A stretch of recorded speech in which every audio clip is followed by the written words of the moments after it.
Perdonad que se haya cortado de esta forma el vídeo, es que son 15 minutos los que hay técnicamente para grabar y me meto tanto en el tema que no me doy cuenta del reloj. Así que retomo. Estamos hablando de los bulos con contenido, bueno, que crean, que fomentan el enfrentamiento político e ideológico. Estábamos viendo, bueno, pues el tema de varios de Pablo Iglesias, relacionándolo mucho además con los hospitales privados, es decir, con la sanidad privada. Ese también que decía pues, que tenía coronavirus y que no había respetado las distancias y que debería tener consecuencias penales incluso, y políticas, evidentemente. Y pasamos al siguiente, que era en el que nos habíamos quedado, que era uno en el que se veía a Pablo Iglesias dentro de un hospital en Salamanca, y supuestamente dice que está visitando a su padre, que su padre había sido pasado a una planta específica y distinta para él por ser su padre, y sin embargo estamos viendo que no es cierto, porque sobre todo esta foto es de otro momento, de otra fecha. Eso es algo que se repite en las fake news, en los bulos. Coger una fotografía de otro sitio o una fotografía de otro momento y ponerla en esa, y quedando completamente manipulada la realidad.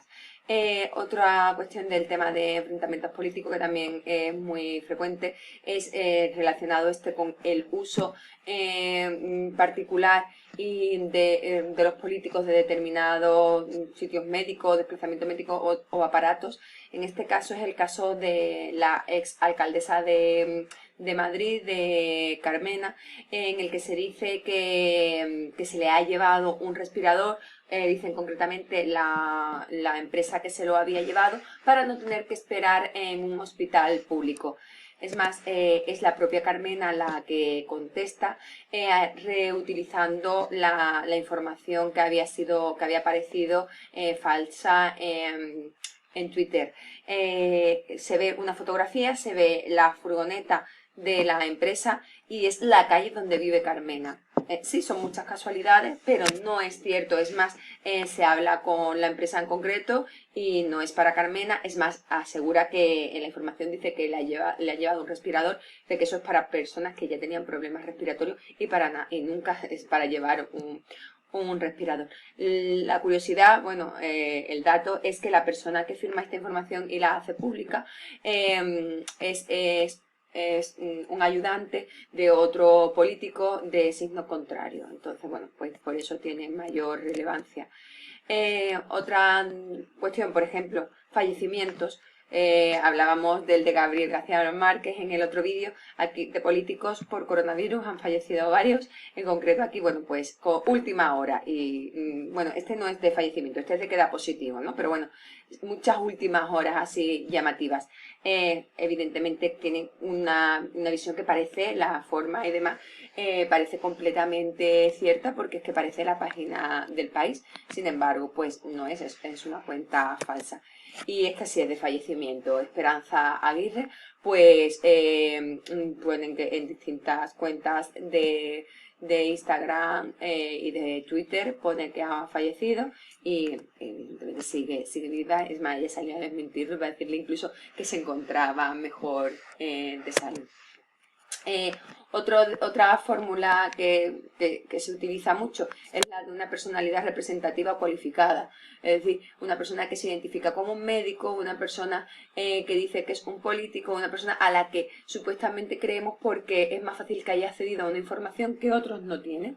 En este caso, bueno, este vídeo llorando de un médico, también además de la imagen había otro que era un audio de WhatsApp de una médica que contaba cómo le estaba quitando los respiradores a las personas mayores de 65 años. Algo tremendamente cruel, y además algo que evidentemente crea ese terror que hace además que primero, que si te están quitando respiradores o esas cosas crean miedo, terror, y además te hace reaccionar ante las cosas de otra forma. Compras compulsivamente mascarillas, utilizas remedios caseros aunque parezcan locos y realmente sean inciertos. ¿Por qué? Porque primero hay que generar ese clima de miedo y de terror para que después la gente empiece a responder positivamente a otros bulos, incluidos los económicos y los ideológicos. No directamente te dicen compra este remedio, no, porque tú dices, ¿y cómo te crees eso? Es que primero han introducido otro tipo de bulos. Todo esto, ¿qué es lo que genera? Pues lo hemos hablado anteriormente, desconfianza y descrédito del periodismo.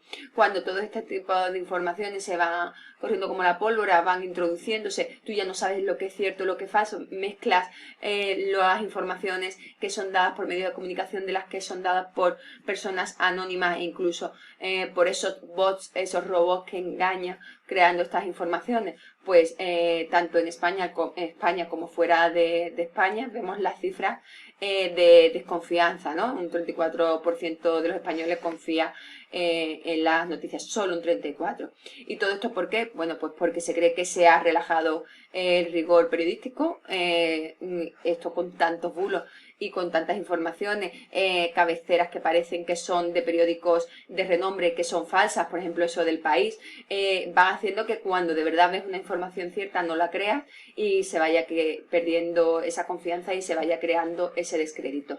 Se acepta el bulo para ganar tráfico, eso sí, encima en alguna de las veces se introduce en el medio de comunicación conscientemente o en la página web o después se hace el desmentido. Todo ese juego al final al ciudadano le va quedando.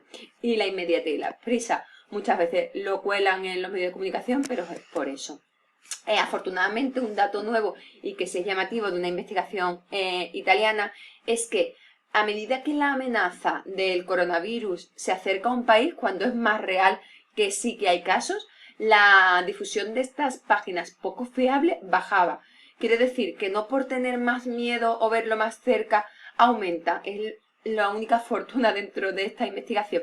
Es el hecho de que no desaparecían esas noticias falsas, es decir, muchos bots y humanos seguían difundiendo esos mensajes dudosos, pero su alcance era menor. ¿Por qué? Porque la búsqueda de información de fuentes fiables y consolidadas crecía. Es decir, cuando tú ya lo ves como una amenaza real, no es algo que está pasando en China, no es algo que está pasando en Italia, sino ya está pasando en España y está pasando a gente que puede ser cercana, nos tomamos la molestia de informarnos mejor y de no propagar informaciones que no sabemos si son o no falsas. Por último, volvemos a repasar, porque eso sí es muy importante, esos antídotos contra los bulos.